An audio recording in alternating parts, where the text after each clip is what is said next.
उसको लेके क्या कहेंगे? शादी हम नहीं करेंगे जब तक उसको न्याय नहीं दिलवाएंगे, हम तब तक शादी नहीं करेंगे और नहीं करेंगे उसका उसी को लेके हम लेंगे, उसी का चेहरा देख के बोल रही थी कि मैं छोटू की विधवा बन के रहूंगी, छोटू की विधवा बन के रहूंगी। घर में आके रह भी रही। मतलब कि 5 महीना के अंदर अंदर इसका छोटू वाला प्यार जो है, भूत जो है वो उतर गया।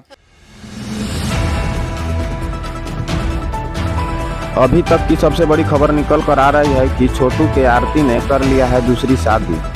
जी हाँ दोस्तों, कौन नहीं जानता है आरती और छोटू की प्रेम कहानी को। जब छोटू के मरने के बाद रोते हुए आरती ने बोला था कि मर जाएंगे पर नहीं करेंगे जिंदगी भर शादी, और आरती का कहना था कि छोटू के नाम पर रहेंगे पूरी जिंदगी विधवा। तो दोस्तों आखिर क्या हुआ कि आरती को करनी पड़ी इतनी जल्दी शादी? क्या आरती है जिस्म की भूखी? इसी बात को लेकर जब एक मीडिया वाले ने आरती को बोला रंडी।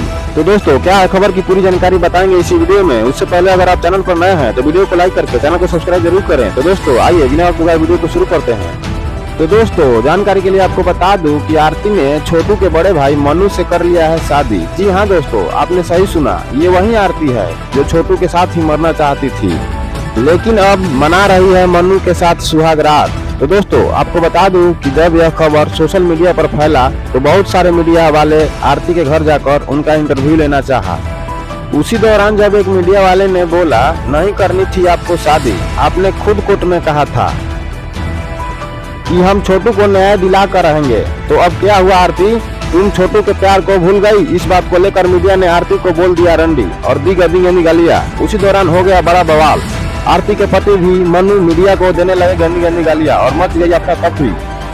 तो दोस्तों यही थी खबर की पूरी जानकारी। उम्मीद है खबर आपको अच्छी लगी होगी। तो चैनल को सब्सक्राइब करें और वीडियो को लाइक करें। मिलती रहेगी आपको पल पल की खबरें।